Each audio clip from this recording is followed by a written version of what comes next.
السلام علیکم معزز سامعین کرام، آپ دیکھ رہے ہیں براؤ اسپیکس آفیشیل اور میں ہوں آپ کا اپنا بھی الحق ابرار۔ اور آج ہم جس نقطہ کو بیان کرنے والے ہیں وہ ہے پاگل پن کی وجہ کیا ہے۔ کسی کو اس پیچیدہ سوال کا جواب معلوم نہیں، بلکہ ہم اتنا جانتے ہیں کہ بعض بیماریاں جیسے عاشق دماغ کے خلیوں کو تباہ کرتی ہے اور پاگل پن پیدا کر دیتی ہے۔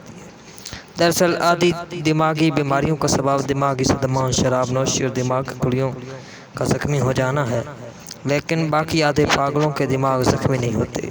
پوسٹ مارٹم میں جب ان کے دماغی خلیوں کو طاقتور خوردبینوں کے ذریعے مشاہدہ کیا جاتا ہے تو وہ ایسے ہی ٹھیک ہوتے ہیں جیسے میرے اور آپ کے۔ تو پھر یہ لوگ پاگل کیوں ہو جاتے ہیں، یہ سب ہم جانیں گے اپنی اگلی ویڈیو میں۔ تب تک کے لیے اجازت دیجیے، اللہ حافظ۔